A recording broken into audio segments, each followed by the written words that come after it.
Thanks so much, everyone, for joining us today. I'm really excited about this panel of folks that are much smarter than I am. And it is, it's always one of those interesting situations, right? Where like you think you know a lot about an issue, and then you meet everyone, and then you're like, I actually don't know anything about this topic. But all kidding aside, we're really excited about it, and thank you for joining us today. My name is Tom Adrecki. I'm the Vice President of Supply Chain at the Consumer Brands Association.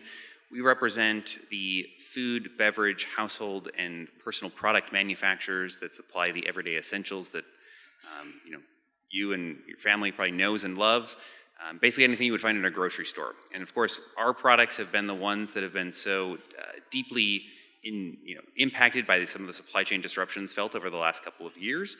And our companies are looking for ways to mitigate those disruptions, anticipate them, find new operational efficiencies. And data sharing and visibility is a real unlock in that space, and it's why I think we're really excited to support this panel and to support some of the policy efforts and efforts that are also underway from folks like Andrew at the Department of Transportation through the FLOW initiative, really complementing what the private sector is doing as well from a technology perspective in the space, as we'll explore on today's panel. What I want to do is give a chance for our panelists to introduce themselves, and maybe as a part of that, help this audience, like, why are you here talking about visibility? Start with me? Yeah, go for it. All right, so Greg Brady. I am the founder of One Network. We were a company founded about 19 years ago. Prior to that, I was the CEO of I2 Technologies, and before that, I ran Oracle's ERP business. So I've been in the space for quite a while. As far as why am I here, I believe that visibility is a good first step, but to play to an industry that he's very involved in, I once presented to a retailer who, as they saw the visibility tools for international freight and domestic, said, I hate these tools. They're just frustrating because all they do is highlight the problems that I already know I have. They don't provide actionability on how to resolve the problems. So what I'm here is to try to start to move the market down the path of looking at more than visibility, but actionability. How do you actually affect something, a change, an update, a fix? But then also, how do you look at this more from just logistics and look at this from, logistics is nothing more than the movement of supply to demand. So if you can't treat those containers as slow-moving warehouses, you really haven't accomplished any of your goal, which is how to get the supply to demand in a lower cost, on-time perspective. And I'll leave it at that. Great. Well, good afternoon, everyone. My name is Andrew Peterson. I'm a supply chain advisor at US DOT. Have been at DOT for about a year and 3 months now, and before that did infrastructure, project finance, and contracting.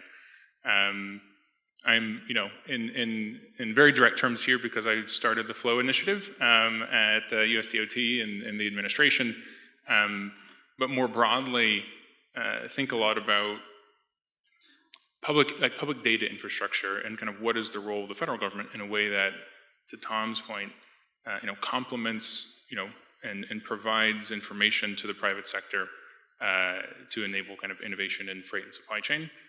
So looking forward to talking more. Hi, Vivek Kundra, President and COO of project44. I think one of the reasons I'm here is because I sit probably at the intersection of, my first chapter was in public sector, in local, state, and then the federal government. And then now, as President and CEO of project44, the mission of making supply chains work is what drew me to the company, and the ability to be the connective tissue of the supply chain, and making sure that, especially as we look at some of the challenges we're seeing across the global economy, really moving towards driving towards meaningful insights that actually solve specific problems for our customers. Really, really excited about that at global scale. Good afternoon, everyone. I'm Yanni Dewberry. I'm the Chief Supply Chain Officer of Land O'Lakes. And as long as Greg has been in this technology space, I've been in the supply chain space for like ever, 35 years. And the reason I'm here is visibility is an interesting topic. So as most of you probably walk through the hall to get here, there's a sign on the right-hand side that basically says Henry Ford was credited with using supply chain management first. And I would disagree with that wholeheartedly. Because if you think about supply chains, and somebody else said it, it's the connection of supply and demand. And supply chains have been around forever. Think about the building of the pyramids, the building, whether by the Egyptians or the Incas. You think about spice trade. There were supply chains back then. And people have been trying to solve this supply chain issue for a long time. And the key is always visibility. How do we get visibility to that movement of goods and where the problems lie? And I'm here because I think we have, and I'm working with Andrew on Flow, we have the opportunity like we've never had before in my 35 years of working in supply chain to fix that. We have the technology that's available and we have the data that's available. And so I'm excited about this is the time to get it done. Good. I think we're done here, but and I certainly wish that I had the visibility yesterday while trying to make it to Las Vegas that my flight was going to be delayed for 5 hours in Denver, and that many of you probably in the audience too trying to get here. But picking up a little bit on some of your thoughts, Yanni, from a shipper's perspective, right? Like maybe we start with that because it starts to help us sort of understand what are the problems that we're trying to solve through visibility.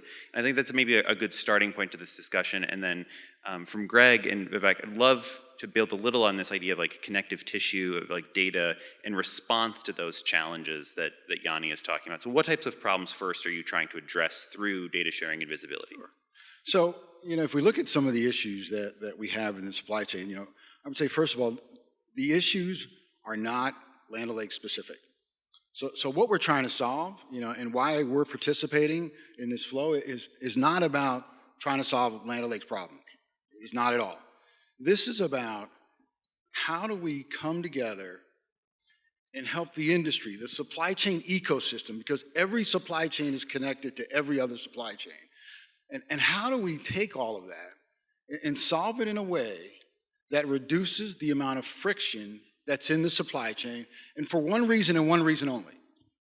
That's to get products to consumers. Because that's really what every supply chain is about when they're connected. It's about getting products to consumers. That's the end of any supply chain. And we have to figure that out.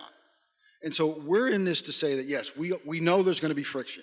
There's going to be disruptions related to geopolitical disruptions. There's going to be labor disruptions. You can go through all weather disruptions. You can go through them all. And that's never going to stop. And it's probably going to get worse as supply chains become more and more connected. And we have to figure out how to make that go away, how to reduce the friction. And so that's why we're partnering with Flow and some of the other technology providers to help eliminate the friction.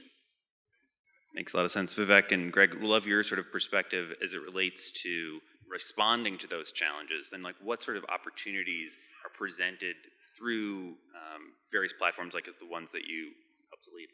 Sure. So if you look at project44, what's really exciting about what we've been able to do is over the last 8 years, connected hundreds of thousands of carriers. And this is a very, very fragmented network globally, whether it's in the Americas or Europe or LATAM or Asia. Once you have those connections, then the ability to be able to take that data using AI and ML and move towards, a notion of a customer like a Starbucks or a Nike or AB InBev that turns to us, and we're able to actually provide clarity not just on hey, where are you in real time in terms of visibility, but also the ability to predict based on AI algorithms. So that when you do have, like the blockage in Suez Canal, how do you reroute? How do you make sure, to your point, Yanni, that you're able to get that product in time and manage kind of customer expectations of that customer experience throughout. In addition, you're also able to make sure that with respect to savings around detention and demurrage charges or around CO2 emissions, that you're able to actually leverage technology in a way that allows you to not just increase, your profits, cut down costs, but also what's good for the environment itself. And I think we're at sort of this kind of revolution right now, because if you rewound the clock to about 40 plus years ago, you look at kind of this tech revolution too around mainframes and mini computers, then you look at mobile and cloud, and for the first time now, you also have the ability to use technologies that can slice, dice, and cube data in milliseconds and provide you not just current insights, but predictive insights that you can actually act on. So I'll take that a step further, and I'll agree with his comments about you need to have a single network where you activate and represent your carriers, domestic, international freight providers, whatever the case may be, the ports themselves. But also you have to have the ability to only have to do that once. If you think about having to onboard the carriers and the physical logistics providers over and over and over again, we're putting too much weight on the back of those people to have to maintain many different integration approaches. The second, though, is that you need to onboard Land O'Lakes. Land O'Lakes needs to be able to say, here's my demand, build me the containers. Don't tell me to ship 30 because I ship 30 every month. Tell me what I actually need. And then as the product is moving, as I'm taking out the costs and reducing demurrage and all those things around a logistics perspective, I also need to focus on how to get that product where it needs to be. And if it's shifted the demand, the logistics network has to shift to where it needs to take that product. And that's what I mean by slow-moving warehouses. So you have to be able to represent not just the logistics side of this equation, but the demand and supply of that as well, and be able to embrace the ERP systems of these large corporations that need this support. What I think you're both sort of getting at, right, is that visibility is certainly like a buzzword of the moment, right? But it is not enough that it can just be there as a buzzword, or that visibility is good for visibility's sake. It actually has to be actionable. It has to be something that companies can change their operations on, that they can do something with. Let's park that for a second, because what I want to also address with Andrew is you hear some of like what the private sector is both contending with and providing in terms of solutions. Where do initiatives like the Freight Logistics Optimization Works, Flow come in from a DOT, and what is the role sort of government in almost providing some of that public data infrastructure or data for good that complements and supports what the private sector is already attempting to doing? Yeah, happy to talk about that. What I'll do is actually take us back, and it was mentioned earlier, to fall 2021 on the west coast of LA and Long Beach. So these are kind of well-known calls, I think, amongst some in the industry. The folks at the White House and DOT were on the phone regularly with the Port of LA, Port of Long Beach, motor carriers, ocean carriers, terminal operators, some of the kind of main, asset owners kind of within that node. And what we were doing essentially was a very manual kind of data sharing process around supply chain context, right? So those calls were not about, where is someone's particular container, right? The kind of cargo location and status. It was about kind of what is happening in the system back to supply and demand, and how do we essentially kind of work through some of these issues collectively. And Flow was really born out of that. This kind of idea of how do we understand the kind of broad context of demand, so incoming containers, starting with purchase orders from BCOs, aggregating purchase orders then from the ocean carriers and NVOCCs, against the aggregate supply side assets, available container slots, chassis, drayage, trucks, etc. Essentially providing that kind of as a contextual, data layer for participants. But that is only, useful in the context of participants having performance information, in the context of understanding the location and status of your cargo itself, which is, I think, squarely in the role of the private sector, is not something that us at DOT, I don't see us really doing. So, one way maybe quite succinctly to put it is, historically data is shared between parties to a shipment, right? So, and what we're doing is sharing kind of limited shipment information, but across a network of participants to provide useful context. So I think not only are they, both complementary, both required, if the system's going to work better in the future.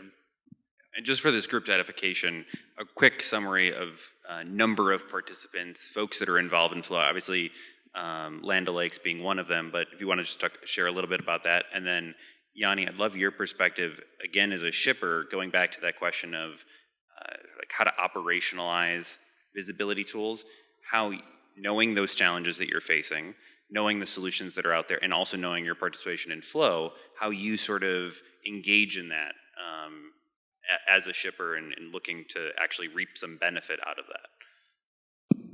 Yeah, just really quickly. I mean, without getting too, I could just name some of the larger organizations, but on the ocean carrier side, Maersk, MSC, CMA, HAPAG.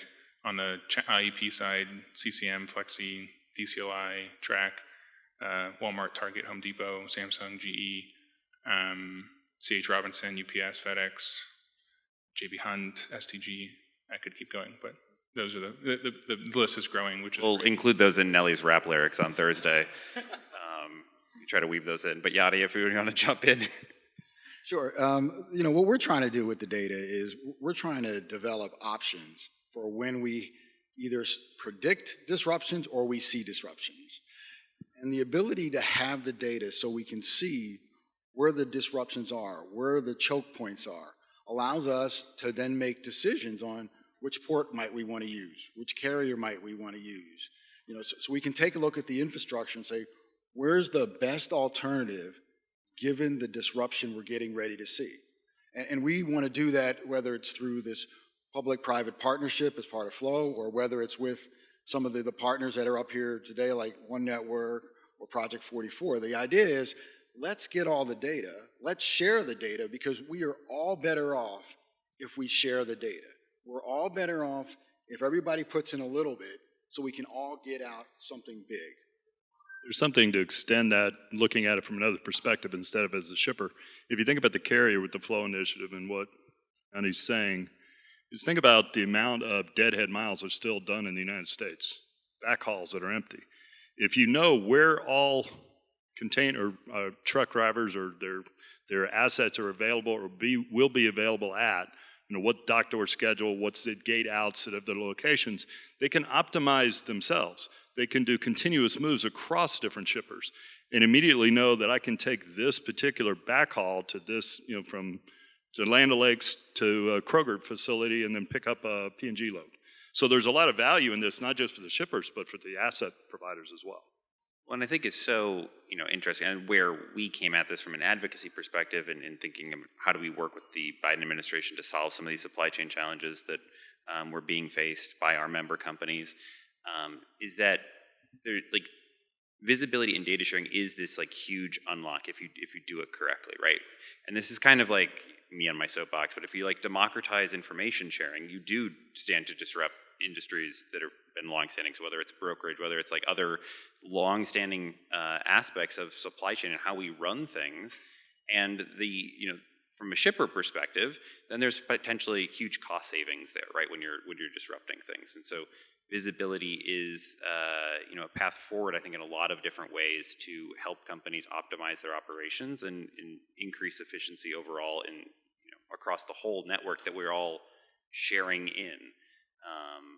I wonder if folks have pieces to add here as it relates. And I'll pause really quick. If you have questions for our panelists, I think if you can enter them into the system, that would be great. We'd be happy to take those at the end, or take those just directly from the audience. But for those on the panel, as we sort of explore, the many benefits, I hear all of you saying, myself included, visibility, data sharing, good thing. Then what is stopping people from doing it? Why aren't we all? Why are we even having this panel in the first place? Shouldn't we all be this is the best practice? Everyone should be doing it. How are we still talking about this? Visibility is good, but what's stopping it or impeding it? Yeah, I'm not sure it's necessarily anyone is standing on the other side arguing, against visibility. I think we've got to break visibility down into sort of the macro and the micro. At a macro level, if you look at what the White House is doing, the Department of Transportation, which is great, there's sort of this public interest, right, where you're providing that visibility, at the port level, at the national level. But then when you look at some of the largest enterprises, some of the largest customers in the world, that are dealing with some of these challenges, they've got to look at this challenge globally. So it's multimodal, it's global in nature because all the supply chains are interconnected. So whether it's ship to port to rail to truck, different countries and so forth. And I think fundamentally that's a hard problem, as we're talking about just getting the carriers onboarded, getting that real-time data, building that network, getting the network effect. And then on top of that, the real question comes, well, once you do have visibility, I think that was a point you're making, which is what do you do with it, right? So having the AI and ML behind that, right? Because it won't happen in a one-off basis, but you've got to be able to get the appropriate insights to actually drive action and do so in not one-legged a mode, but in a multimodal global way, right? And I know this is sort of like the first step with Flow out of many additional steps, but I don't think there's necessarily anyone arguing the other side of it. It's more how do you practically now go execute? I mean, it would be a great question, in terms of how you've gone on this journey, from kind of starting and saying, hey, I appreciate the power of visibility, but then how do you actually translate it into execution? And I think you make a good point, Vivek, and that is, it really is about two different layers. There's this macro layer at a very high level that says, on a daily basis, on a weekly basis, on a monthly basis, what can we do? And then there's this executional basis, which is this minute, this hour, what do I do when this happens? And I think in the past what we've done is we tried to lump those two together. And when you try to lump those two together, you get a mess, is what you get. Because those are two really different things that require different kinds of data, different kind of information, and different kind of reactions. So the idea of separating them, which is what we've done at Land O'Lakes, we've separated those two. So we have a tool that we use that does the this minute, this hour, this day kind of thing. And then we're working with this larger thing with the Department of Transportation that says, but this is what we need on a daily, weekly, monthly basis. So I think you're absolutely right. That is the right way to go. And I'm hoping we can get there as an industry. I think I'll take that a step further and say the execution is key, but if it's a technology provider like One Network, we have to be willing to be ubiquitous. We have to support the different standards that's coming out. There's competing standards in the market. It's obvious that we all want to have one place to onboard to, and we want to have to only do that once, and we want that data to be cleansed.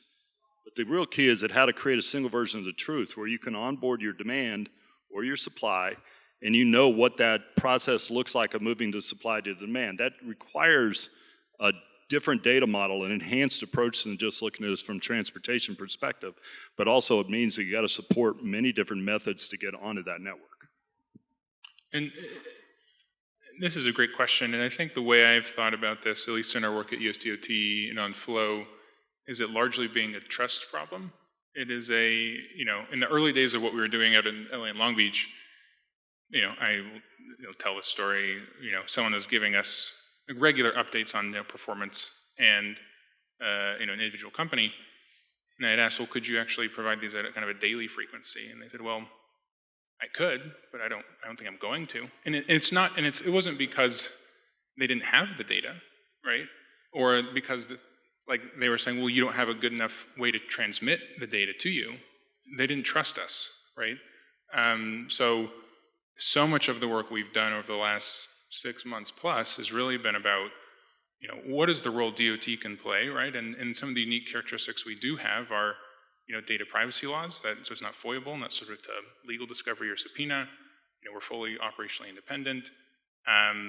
So it's about kind of leveraging some of the kind of cornerstone, unique institutional characteristics that we have that can build trust within a group of participants, and then kind of build on that through collaborative processes. So I really see, in my, at least through my experience, it sounds maybe a little cheeky, but it's kind of trust amongst industry. Well, and that shift to like a collaborative mindset is itself like kind of revolutionary. Like you have, Yanni, you work for a CPG company. That industry is intensely competitive and often very guarded or very sort of like, we're going to, we want market share, we want to win in this environment. And so it's hard to sometimes say like, well, I should collaborate with my rival company, but maybe to share mutual benefit. Like, how do you encourage or foster this discussion around this space of like that, sharing benefits everyone, and that we're all in this sort of together, and it's more of an ecosystem or a network that we find ourselves in rather than just like our supply chain? Yeah, I mean, that's a great question, because I think that relates to what Andrew talked about, and that's this whole trust thing, right? And people don't want to collaborate because there's this lack of trust fundamentally.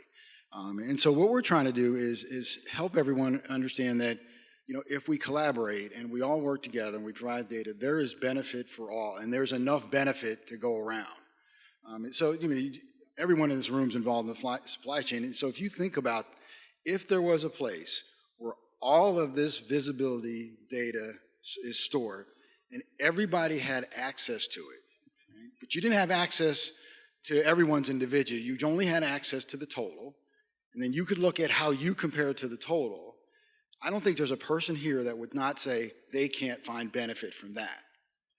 And that's what we have to convince the industry, that everyone can see that there's a benefit for all, and there's enough benefit for all if we all put in data and trust that any singular data is not going to get out. But I believe that the technology providers, such as ourselves, have solved that problem. Today, permissions are based on what you want to provide to others and what others want to provide to you. So now the technology has shifted to where you can control the access to that information and exactly what you're doing with it. The question is how, to your point, how do you get it all in one location as you get access? Once you have it, you can protect your view of that information or that use of that information. Really got the club behind us now. And I might just add one more piece on on top of this.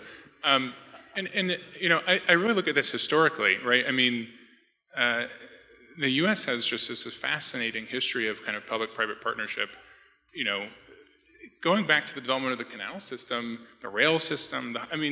There really is and that's why I'm really keen on kind of the public-private model and understanding where we can kind of really lean in a way that, again, is really supportive of private industry.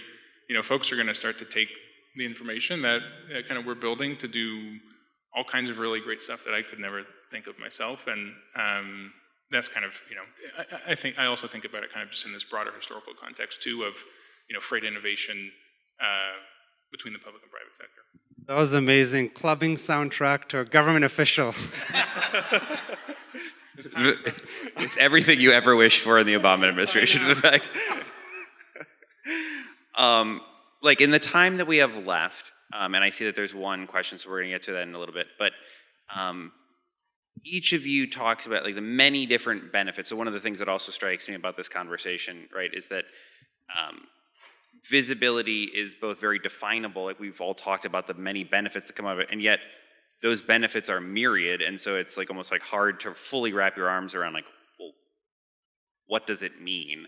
But we'll set that one aside just for the sake of having a conversation a little bit in the time we have left again around sort of where does this go? So all shippers and others are playing more in this space. We have technology providers that are putting forward some great solutions. You have government coming alongside. You're really driving towards an idea of either a shared national freight data portal or building on flow, wherever that goes. But what is the long-term vision of visibility? Or what is that sort of next step or series of steps that you'll see in the years to come?